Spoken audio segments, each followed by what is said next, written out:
நாய்கள் பற்றின இஷ்யூ வந்து நிறைய போய்கிட்டு இருக்கு. இது அந்த ஃபீல்டில் இருக்க நம்மளுக்கு தெரியும், இதுக்கான தீர்வு வந்து இது கிடையாது. ஏன் அப்படின்னு கேட்டிங்கன்னா, கருத்தடை மட்டும்தான் இதுக்கு தீர்வு. பாப்புலேஷனை குறைச்சிட்டிங்கன்னா அது ஆட்டோமேட்டிக்காகவே அதுங்க அந்தளவுக்கு இருக்காதுங்க. நான் இது ஏற்கனவே நான் 1 இயராகவே நான் சொல்லிக்கிட்டு இருக்கேன். இந்த ஃபீல்டுக்கு வந்ததுலேருந்தே நான் சொல்லிட்டு தான் இருக்கிறேன். என்னென்னு கேட்டிங்கன்னா, ஒரு தெருவில் 20 இருந்துச்சுன்னா மக்களுக்கு கண்டிப்பாக டிஸ்டர்பன்ஸாக தான் இருக்கும். அதில் எந்த ஒரு டவுட்டுமே வேண்டாம். ஏன்னா அதோடைய குணமே வந்து குலைக்கிறது. யார் குலைக்கும்னா பழகுனவங்களெல்லாம் குலைக்காது. வேறு பர்சன் யாராவது வந்தாங்கன்னா குலைக்கிறதுக்கான வாய்ப்பு இருக்குது. வண்டியை பார்த்தா துரத்துதுன்னு சொல்லுவாங்க. அதுக்கும் நம்ம ரீசன் சொன்னாலுமே எதையாவது வந்து மென்டல் மாதிரி ஏதாவது பதில் சொல்லிக்கிட்டு இருப்பாங்க. சைக்காலஜி பிரகாரம் ரீசன் சொன்னாலும் அதையும் அக்செப்ட் பண்ண மாட்டாங்க. சரி, அதையெல்லாம் விட்டு தள்ளுங்க. நான் என்ன சொல்கிறேன்னா, கருத்தடை மட்டும்தான் இதுக்கு தீர்வே தவிர வேறு எதுவும் கிடையாது. அதுங்களை அழிச்சிட்டா மட்டும் உருவாகாமல் இருக்குமா? இது என்னது இது அப்படின்னு தெரியல. படித்தவங்க இந்த மாதிரி ஒரு தீர்ப்பு கொடுத்துருக்காங்க. இது வந்து பெஞ்ச் தீர்ப்பு அப்படின்னு சொல்கிறாங்க. 2-3 பேர் சேர்ந்து அந்த மாதிரி சொல்கிறது. மறுபடியும் ஆலோசனைக்கு போயிருக்கு, பார்க்கலாம், வெயிட் பண்ணுவோம். இதுக்கு அவ்வளோ பேரையும் அவங்களால பண்ண முடியாது. இது வந்து ப்ராசஸ் ரொம்ப பெரிய விஷயம். அவங்களுக்கு அது தெரியல, உண்மையாலுமே அவங்களுக்கு தெரியல. நாய்களை பிடிச்சி செல்ற அடைக்கிறது வந்து ஈஸியான காரியம் அப்படின்னு அவங்க நினச்சி அந்த தீர்ப்பை கொடுத்துருக்காங்க. ஆனால் அது சாத்தியம் கிடையாது. அது அவங்களுக்கு தெரியாது. ஏன்னா எங்களுக்கு அது அனுபவம் இருக்குது. அதனால தான் நாங்கள் சொல்கிறோம். ஒரு 50 பேருக்கே ஒரு 40,000 மேலே செலவாகும். ஃபுட்டுக்காக இருக்கட்டும், ஃபுட்டுக்கு மட்டும்னு வச்சுக்கோங்க. மெடிசன்ஸ் வந்து அடுத்து 50 டாக்குக்கே ஒரு 10-11 சென்ட்டுக்கு மேலே நான் கட்டி வச்சுருக்கேன் அதுங்களுக்கு. அதுவே ஃப்ரீ மைண்டடாக இல்லாமல் அதுங்க என்ன பண்ணுங்கன்னா கடிச்சிக்கிறங்க. ஒரு ஆள் இங்கே இருக்கணும். ஒரு ஆள் 2 பேர், ஒரு ஆள் அடிச்சுக்கிட்டானா நம்ம தூக்கிடலாம். 2 பேர் ஒரு 2 டீமாக பிரிஞ்சு அடிச்சுக்கிட்டாலும் தூக்க முடியாது. நாய்கள் அப்படி தான் இருக்கும். அதனுடைய குணம் அதுதானே. சமத்துக்குட்டியாக இருக்கிறதுக்கு ஆடு கிடையாது. அது நாய்கள் அப்படி தான் இருக்கும். அதனுடைய நேச்சர் அப்படி தான் இருக்கும். அதனால் அவங்களுக்கு தெரியலை எவ்வளோ செலவாகும், இதை பராமரிக்க முடியுமா. சரி, ஓகே. நாங்கள் ஒரு தாய், அதாவது ஒரு குட்டி போட்டது ஒரு 6 குட்டி 7 குட்டி சேர்ந்தது ஒரே ஃபேமிலியில் உள்ளதுங்களே இருக்குங்க. அதுங்களே பார்த்திங்கன்னா அடிச்சுக்கிறங்க. அங்கே எடுத்திங்கன்னு வச்சுக்கோங்களேன், ஒரு வண்டியிலே அடிச்சிங்கன்னா அதுங்க எப்படி அடிச்சுக்கிறங்க தெரியுமா? அடிச்சுக்கிட்டு அதுங்களே சண்டை போட்டுக்கிட்டு அதில் எவ்வளோ டிசீஸ் வந்த டாக் உள்ளே வந்துச்சுன்னா டோட்டலாகவே வாஷ் அவுட் ஆயிரும். அப்போ இது வந்து கொல்றதுக்கானது தானே. அப்போ அவங்கள பிடிச்சி கொல்லணும். செல்ற அடைக்கிறதுங்கிறது அடுத்தது. அது புத்திசாலித்தனமான ஒரு இது. ஆனால் இது பண்ணிடணும். கொலை பண்ணணும்னு சொன்னால் எல்லாருமே பயங்கரமாக எதிர்ப்பு தெரிவிப்பாங்க அப்படின்னு சொல்லிட்டு இந்த மாதிரி இது வந்து தீர்ப்பு ஏற்றுக்கவே முடியாத விஷயம். ஏன்னா செல்றதில் அவங்கள அடைச்சிலாம் பாதுகாக்க முடியாதுங்க. வீதிக்கு 1-2 தெரிஞ்சுங்கன்னா அதுங்க எப்படியும் சர்வை ஆகிக்குதுங்க. சாப்பிடுதுங்களோ சாப்பிட ஏதோ 1-2 பிறகு சாப்பிட்டுட்டு அதுங்க வயிற்று இது பண்ணிவிட்டு ஒரு 10 இயர்ஸ் இல்லாமல் ஒரு 5 இயர்ஸ் இந்த மாதிரி கூட போயிருங்க. ஆனால் இதெல்லாம் சாத்தியமாக கொஞ்சம் யோசிச்சு பாருங்களேன். ப்ராக்டிக்கலாக இந்த ஃபீல்டில் இருக்கவங்களுக்கு நல்லா தெரியும் இது சாத்தியமே கிடையாது. நிறைய பேசினேன் இதை பற்றி, நான் நிறையா பேசுவேன். மனநிலையே சரியில்லை. அதை கேட்டதுலேருந்து நான் இது கண்டது. வேணா இன்னொன்று கொடுத்துருக்காங்கல்ல, தடுக்கக்கூடாது, தடுத்தாலும் அவங்க மேலே கேஸ் போடுவோம். அப்போனா வந்து யாருமே எதுவுமே பண்ண முடியாத அளவுக்கு லாக் பண்ணியிருக்காங்க. அதுதான் ரொம்ப கஷ்டமான விஷயம். இல்லைன்னா கூட நம்ம டாக் லவர்ஸ் தடுத்துருவாங்கன்னு வச்சுக்கோங்க. நம்ம ரீலோகேட் பண்ணுறதுக்கே நாங்கள் போய் முன்னாடி நின்று 15 டாக்ஸ்லாம் நானாக பிடிச்சிருக்கேன். ஸ்டாப் பண்ணி கொண்டு போயிருக்கேன். இப்போ அவங்களுக்குலாம் நல்ல கொண்டாட்டமாக இருக்குது. இந்த சமயத்தில் பிடிச்சிருந்தாங்கன்னா நிச்சயமாக அதை ஃபுல்லாக ரீலோகேட் பண்ணி எங்கேயாவது கொண்டு விட்டுருப்பாங்க. கருத்தடை மையங்களே சுகாதாரம் இல்லாமல் கீழக்கரையில் இருந்துச்சுன்னு கேஸ் எல்லாம் போட்டு அதெல்லாம் ஏதோ பண்ணியிருக்காங்க. ஆனால் பார்த்தீங்கன்னா கருத்தடை மையங்களே ஒழுங்காக கிடையாது அதுங்களுக்கு. இதில் இவங்களை செல்றில் அடைச்சி எப்படி பாதுகாப்பாங்க? இது அதான் இவங்க மேம் சொல்கிற மாதிரி மேனாக்காது மேம் சொல்கிற மாதிரி கோபத்தில் எடுத்தது தான் இது. கோபத்தில் எடுக்கிற முடிவுகள் எப்போதுமே தப்பாக தானே இருக்கும். அது யாராக இருந்தாலும் சரி, கொஞ்சம் ஆற போட்டு நல்லா யோசிச்சு பண்ணியிருந்தாங்கன்னா கண்டிப்பாக இது இவ்வளோ இந்த முடிவு எடுத்திருக்க மாட்டாங்க. அதுக்கான சொல்யூஷன் என்னவோ அதை தான் தேடியிருப்பாங்க. என்ன பண்ணலாம், கொஞ்சம் ஆலோசிச்சிருக்கலாம். இது என்ன பண்ணலாம். பொதுவாக ஒரு தரப்பினருக்கே நம்ம இது பண்ணிடக்கூடாது. அதுங்க வாய் பேசாதுங்க, அதுங்களுக்கு யாரும் இல்லை, அதுங்களுடைய கருத்தை சொல்ல முடியாது அப்படிங்கிற காரணத்துக்காண்டி நம்ம இருக்கிறோம். இருந்தாலும் அதுங்களுடைய வழி வந்து அதுங்களுக்கு தானே தெரியும், நமக்கு தெரியாது இல்லையா. யாருமே இல்லை அப்படிங்கிற காரணத்துக்காண்டி அவங்க என்ன வேணாலும் முடிவு எடுத்துட முடியாது. நாடு அப்படின்னா எல்லாருமே இருக்கணும். மனுஷங்க மட்டும் இருந்து என்ன பண்ண போகிறீங்க? மனுஷனே எப்படி தான் வாழ முடியும்? அதுங்க நம்மளை சார்ந்து அதாவது முன்னாடியிலேருந்தே அது நண்பன் தானே சொல்லிட்டு இருப்பாங்க. டாக் வந்து நம்மளுடைய நண்பன் மாதிரி தான். அது நல்ல ஒரு ரிலாக்ஸேஷன். நிறைய பேருக்கு தெரியும். அமெரிக்காவில் ஒரு இதில் ஒரு டைமில் நான் படித்த ஞாபகம் இருக்குது. ப்ரெஷர்லாம் ஆட்டோமேட்டிக்காக குறையும், இவங்கள்ட்ட கொஞ்சம் நேரம் ஸ்பெண்ட் பண்ணுங்க அப்படின்லாம் சொல்லியிருப்பாங்க. நிறைய நல்ல இதெல்லாம் இருக்குது, அதெல்லாம் வெளில கொண்டு வர மாட்டாங்க. இதுக்கு மெயின் ரீசன் என்ன சொல்கிறதுனா, இந்த அதர் டாக்ஸ், அந்த வெளிநாட்டு டாக் இருக்கு இல்லையா, அந்த ப்ரீடுகள் உள்ளே வந்தது தான் இந்த அளவுக்கு இவங்க வெறுக்கிறதுக்கு முதல் ரீசன் இதுதான். இவங்க வந்து ஒவ்வொரு வீட்டுக்கு செல்ல பிள்ளையா வீட்டுக்கு ஒன்று, அதாவது ஃபீமேல் கூட அந்த காலத்தில் எடுத்து வளர்த்துருக்காங்க, நான் கேள்விப்பட்டிருக்கேன். ஃபீமேல் டாக் அந்த காலத்தில் என்ன பண்ணியிருக்காங்கன்னா, எங்கள் பெரியமாவே சொல்லுவாங்க, ஃபீமேல் டாக் குட்டி போடுச்சுன்னா கொண்டு போய் கம்மாய்க்குள்ள கொண்டு போட்டு வந்துடுவாங்களாம். அது அப்போ நடந்தது, மீடியா தெரியாது, எதுவுமே தெரியாது அவங்களுக்கு, அதை அப்படி பண்ணியிருக்காங்க. ஆனால் இப்போ அப்படி கிடையாது, நம்ம மீடியா வந்ததுனால நம்ம எடுக்கிறோம், சரி குட்டிங்களை நம்மள மாதிரி செல்றங்க ஏதோ பண்ணுறோம் வைக்கிறோம், இந்த மாதிரிலாம் நிறையா இருக்குது. ஆனால் அவங்க என்ன பண்ணுறாங்க, அவங்க இப்போலாம் அப்படி இல்லை, எதுவுமே பண்ணுறதில்ல. என்ன சொல்கிற, பைத்தியமே பிடிக்கிற மாதிரி இருக்குது. எதை பற்றி நம்ம பேசினா இவங்களுக்கு எப்படி புரிய வைக்கிறதுனே தெரியலைங்க. உண்மையாலுமே சொல்கிறேன், எங்களுக்கு எப்படி புரிய வைக்கிறதுனே தெரியல. கருத்தை இப்படி தான் சீனாவில் ஒருத்தர் மாவோவோ ஏதோ ஒரு நேம் சொன்னாங்க, சரியா ஞாபகம் இல்லை. அவர் இப்படி தான் குருவிகளை ஃபுல்லாக கொண்டு குமிச்சாராம். குருவிகள் தொல்லை தாங்க முடியல அப்படின்னு சொல்லிட்டு குருவிகளை கொண்டு குமிச்சாங்களாம். அப்புறம் பார்த்தீங்கன்னா பயங்கரமான பேரழிவு என்னன்னு பார்த்தீங்கன்னா, இந்த வெட்டுக்கிளி, சின்ன சின்ன பூச்சிகள் தொல்லை தாங்க முடியலையா. சிட்டுக்குருவி அது ஒன்று படைக்கப்பட்டிருக்கு அப்படின்னா ஏதோ ஒரு பர்பஸ்காண்டி தான் அந்த இறைவனோ இயற்கையே ஏதோ ஒன்று படிச்சிருக்கு. அது இறைவனாக இருக்கட்டும் இயற்கையாக இருக்கட்டும் ஏதோ ஒன்று உங்களுடைய இதில் வச்சுக்கோங்க படைச்சிருக்காங்க. எல்லாமே அப்படியே சர்க்கிளில் தான் இருக்கும். அதில் மனுஷன் ஒரு ஆள் ஃபைனலாக இருக்கிறது மனுஷன்னு வச்சுக்கோங்க. ஆனால் இது எப்படி அப்போ அந்த குருவிகள் அப்புறம் ரொம்ப வருத்தப்பட்டிருக்காங்க. அப்புறம் குருவிகள் எல்லாம் மறுபடியும் வந்திருக்கும். இன்னொரு சீனாவிலலாம் பார்த்தீங்கன்னா நாய்கள் இதே மாதிரி தான் கொண்டு குவிச்சிருக்காங்க. அதுக்கப்புறம் எலிகள் தொல்லை அதிகமாயிடுச்சு அப்படின்னு சொன்னாங்க. அந்த மாதிரி நீங்கள் இதை அழிச்சிட்டிங்கன்னா மேம் சொல்கிறாங்க இல்லையா, அப்புறம் எலிகள் வரும். இப்போ டெல்லியை பார்த்தீங்கன்னா குரங்கு இருக்கான். குரங்கு அப்புறம் அதிகமாக தான் குரங்கு இனத்தை அழிப்பீங்களா? அப்படி ஒவ்வொரு இனத்தையும் அழிச்சிக்கிட்டே இருப்பீங்களா நீங்கள்? நான் கேட்குறேன். ஒரு இனத்தையும் அழிச்சிட்டு மனுஷன் நிறைய தவறு பண்ணுறானே. ஆண்கள் தவறு பண்ணுறாங்க, ஆண்களை ஃபுல்லாக கொண்டுடலாமா? பெண்கள் தவறு பண்ணுறாங்க, பெண்களை ஃபுல்லாக கொண்டுடலாமா? என்னது இது? ஆண்கள் எங்கேயுமே தவறு பண்ணலையா? பிள்ளைங்களை சீரழிக்கலையா? பெண்கள் எங்கேயுமே தவறு பண்ணலையா? அவனே பெண்கள் எல்லாருமே இதுதானா? எல்லாத்தையும் அழிச்சிருவோமா? இது என்னது இது? யோசிக்கணும், கலந்து ஆலோசிக்கணும். ஒருத்தவங்க முடிவு மட்டும் அது சரியாக இருக்காது. இப்போ என்னுடைய கருத்து எனக்கு, இப்போ உங்களுடைய கருத்து உங்களுக்கு. பாதிக்கப்பட்டவங்க நிச்சயமாக இருப்பாங்க, நான் இல்லைன்னு சொல்லவே கிடையாது. நாய்களால் பாதிக்கப்பட்டவங்க இருப்பாங்க, இல்லைன்னு கிடையாது. ஆனால் அதுக்கு என்ன தீர்வு?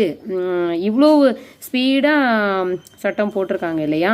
இந்த மாதிரி உடனே 8 வாரங்கிறது போயிடும், சடனாக போயிருந்தா 3 days ஆயிடுச்சு. எப்படி பிடிப்பாங்க? இந்த பிடிக்கிறதுக்கு நெட்டு வசதி, வண்டி வசதி, செல்டர் அமைச்சு அதை கொண்டு போயிட முடியுமா? ஒரு நாளைக்கு எவ்வளோ டாக் பிடிப்பீங்க? அது ஒரு நாள் ஃபுல்லாக பட்னியாக கிடக்கும். எப்படி கொண்டே அடைப்பீங்க? Food ready பண்ணிடுவாங்களா? சாப்பாடு போனோடனே கொடுத்துருவாங்களா? மெடிசன்ஸ் கொடுத்துருவாங்களா? நல்ல டாக் ஃபுல்லாக பிடிக்க போகிறாங்க. அதில் ஏதோ ஒன்று ரேபிஸ் அட்டாக் ஆகி இருக்கலாம் மேபி. ஏன்னு கேட்டிங்கன்னா எல்லாமே ரேபிஸ் கிடையாது. வேக்சின் போடாதனால அது யாருடைய குற்றம்? உங்களுடைய குற்றம் தானே, கவர்மெண்ட் தானே, முனிசிபாலிட்டி இருக்குது. இந்த கால்நடை எதுக்கு தான் வச்சுருக்கீங்க? ஆடு மாடு கோழி, அவன் மனுஷன் வாழ்கிறதுக்காண்டி அவன் வளர்த்துட்டு கிடக்கிறான். நாட்டில் உள்ளது ஜீவன், இந்த ஜீவன் வந்து நம்மளுக்குரியது, நம்ம சமுதாயத்தில் உள்ளது, நம்ம தான் பாதுகாக்கணும். சரி நாங்கள் ஹெல்ப் பண்ணுறோம், அதையும் எங்களையும் விட மாட்டேங்கிறீங்க, எங்களை செய்யவும் விட மாட்டேங்கிறீங்க, அவ்வளோ டார்ச்சர் பண்ணுறீங்க பொதுமக்கள். அதுக்கு நான் யாரையுமே இங்கே நான் குற்றம் சொல்லலை. ஏன்னு கேட்டிங்கன்னா அதுங்க வந்து அப்படி நடக்கிறாங்க. ஏன்னு கேட்டிங்கன்னா 20 இருக்கிற இடத்துல கருத்தடை பண்ணிட்டீங்கன்னு வச்சுக்கோங்களேன், 10 வருஷத்தில் அந்த 20மே இல்லாமல் போயிடுங்க. அதுங்களுடைய ஆயுட்காலமே 10 வருஷம். அதுக்கு முன்னாடி டிசீஸ் எல்லாம் நிறையா வருது. நான் எங்களை அனுபவத்தில் தான் நாங்கள் சொல்கிறோம். 15 வருஷம் சொல்லி தான் நான் தூக்கிட்டு வரேன். 3 வருஷத்தில் கருத்தடை பண்ணி வச்சுருக்கோம், வேக்சின் போட்டு வச்சுருக்கோம். 3 வருஷத்தில் இறந்து போயிடுறானுங்க, பெரிய பசங்களே இறந்து போயிடுறானுங்க. எந்த டிசீஸ் எப்போ வருதுன்னே தெரில, வாண்டு பசங்க இறந்து போயிடுறானுங்க. என்ன டிசீஸ்னே தெரில, ஊசி போட்டு தான் வச்சுருக்கோம். நீங்கள் அப்படி இருக்கும் போது எந்த ஒரு இதுவுமே கிடையாமல் பிடிச்சி ஒரு ஷெல்டரில் போடுங்க. 15 லட்சம் நாய்கள் இருக்குது அதை சுற்றி. அப்போ ஜெய்ப்பூர்லேயும் போட்டாங்களாம், இப்போ மறுபடியும் பக்கத்துலேயும் போட்டாங்களாம், இங்கேயும் பிடிச்சி தள்ளுங்க. ரீசெண்டாக ராம்நாடு பக்கத்தில் இருக்க வாசன் ஸ்கூலில் வந்து ஒட்டி வச்சுருக்காங்களாம். ஒரு ஸ்கூலில் வந்து இந்த மாதிரி நாய்களை பிடிக்க போகிறோம் அப்படின்னு சொல்லிட்டு, ஏதோ அந்த ஸ்கூல்லையா இல்லை வெளியிலையான்னு தெரியல, ஒரு பொண்ணு ஃபோன் பண்ணி கேட்குது, நான் டாக் வச்சுருக்கிறதுனால கேட்குதுன்ட்டு. ஸ்கூல்லையெல்லாம் இவ்வளோ பரபரப்பாக போடுறேன், நீங்கள் கருத்தடைக்கு இம்பார்ட்டன்ஸ் கொடுத்துருக்கலாம்ல. கருத்தடைக்கு இம்பார்ட்டன்ஸ் கொடுத்து கருத்தடைக்கு ஹெல்ப் பண்ணியிருக்கலாம்ல. ஒரு ஆம்புலன்ஸை ரெடி பண்ணியிருக்கலாம். ஆம்புலன்ஸ் தான் மெயினாக எங்களுக்கு டிரான்ஸ்போர்ட் தான். நீங்கள் பண்ண வேண்டாம். அந்த ஆம்புலன்ஸ் இந்த மாதிரி ரெடி பண்ணி கொடுத்தீங்கன்னா டாக் லவர்ஸ் எடுத்துகிட்டு வந்து அந்த டிரான்ஸ்போர்ட் தான் எல்லாருக்கும் பிரச்சனையாக இருக்குது. நல்ல டாக்டர் சப்போர்ட் பெஸ்ட்டு சர்ஜரியை போட்டு பண்ண வேண்டியது தானே. இந்த அன்றைக்கெலாம் ராம்நாட்டில் எடுத்துகிட்டு போயிருக்காங்க. டாக் வந்து தேய்வண்டத்தில் டாக்டர் கிடையாது, மீட்டிங்காக தெரியல, லீவு போல். ராம்நாடு சென்ட்ரல் பிளாக்ல உள்ள கால்நடை மருந்தகத்தில் டாக்டர் கிடையாது, கம்பவுண்டர் யாரும் இருந்திருக்காங்க, டாக்டர் லீவு. ஒரு குட்டி போட டாக் ஒன்று இறந்து போச்சு, குட்டிகள் இறந்து போச்சு, உள்ளே இருக்குது, ஒரு குட்டி மட்டும் வந்திருக்கு, அதை எடுத்துகிட்டு போயிருக்காங்க. ட்ரீட்மெண்ட் கிடையாது. மறுபடியும் பக்கத்தில் நான் சொன்னேன் தேய்வட்டம் ஃபஸ்ட்டு கொண்டு போயிருக்காங்க, மறுபடியும் அதே சென்ட்ரல் பிளாக் கொண்டு போயிருக்காங்க, அங்கேயும் டாக்டர் கிடையாது. ஆனால் கால்நடை மருந்தகம் கால்நடை ஹாஸ்பிட்டல் இருக்குது.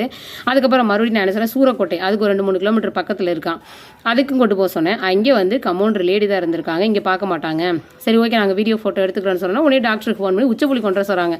ஏங்க ஒரு சீரியஸாக இருக்கிற டாகை தூக்கிக்கிட்டு குட்டி உள்ளே அழுகி போய் கிடக்கிறத எடுத்துக்கிட்டு நாங்கள் 4 ஊர் சுற்றிருக்காங்க அவங்க. இதுக்கு வந்து நீங்கள் அந்த ஹாஸ்பிட்டல் இல்லாமல் அவங்களுக்கு கொடுக்குற சம்பளத்தெல்லாம் கட் பண்ணிவிட்டு இதுங்களுக்கு ஏதாவது கருத்தடை பண்ணுறதுக்கு மெயினான ஏரியாவில் கொண்டு வந்து அதுங்க ஆம்புலன்ஸ் வசதியோடு கொண்டு வந்து எங்களை மாதிரி ஆளுங்களையாவது பண்ண சொல்லலாம்ல. அதையும் பண்ண மாட்டேங்கிறீங்க. அவங்களுக்கு சம்பளம் கொடுத்து சும்மா தான் மீட்டிங் எப்போ கேட்டாலும் எனக்கெல்லாம் மீட்டிங் தான் சொல்லுவாங்க. நான் ஃபோன் பண்ணி கேட்டேன்னா மீட்டிங், என்னட்ட ஒரு 50 டாக் இருக்குல்லையே, அதனால் நாங்கள் மீட்டிங்கில் இருக்கோம்.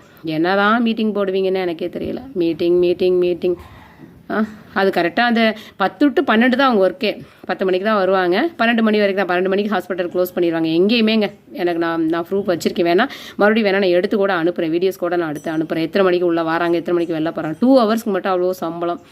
ஆனாலும் ஏன் வந்தீங்க என்ன தெரியுமா எங்களை கேட்பாங்க. அவங்களே கேட்டிருக்காங்க, அந்த ஸ்ட்ரீட்டாக எடுத்துகிட்டு போனதுக்கு அவங்க கேட்டிருக்காங்க, ஏன் திருநாய்களை எடுத்துக்கிட்டு ஏன் இங்கே வரீங்கன்னு கேட்குறாங்க. அப்போ எங்கே போகணும், நாங்கள் லண்டனுக்கா போகணும் திருநாய்களை எடுத்துக்கிட்டு.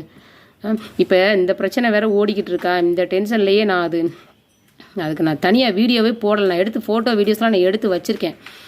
இதெல்லாம் நான் அப்லோட் பண்ணுறேன், தெரிஞ்சுக்குவாங்க. இதுதான் இந்த ஜீவன்களுக்கு எதுவுமே பண்ணவே முடியாது. நம்மளையும் பண்ண விட மாட்டாங்க, யாரையுமே பண்ண விட மாட்டாங்க. அதுக்கு போய் பிரச்சனை வேறு மாதிரி போய் இப்போ பேசுகிற மாதிரி ஆயிடுச்சு.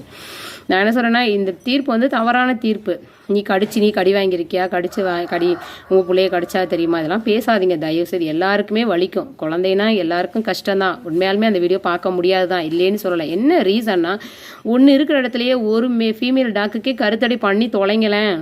திரும்ப அந்த இடத்துல குட்டி போட்டு அது 10 ஆக்காதுல, அது ஒரு டைம் தான் 7 குட்டி போடுதே.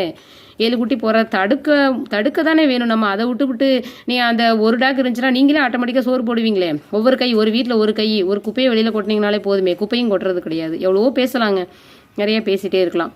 ஆனால் ஜட்ஜ்மெண்ட்டுக்காண்டி வெயிட் பண்ணிகிட்டு இருக்கோம். நாங்கள் யாருமே என்ன சொல்கிற, இறைவனை தவிர வேறு வழி கிடையாது. இறைவனை தான் நம்பிட்டு எல்லாரும் உட்காந்துட்டு இருக்காங்க. திருப்பி எப்படி வருது அப்படின்னு சொல்லிட்டு வெயிட் பண்ணுவோம். நிறைய பேசலாம்.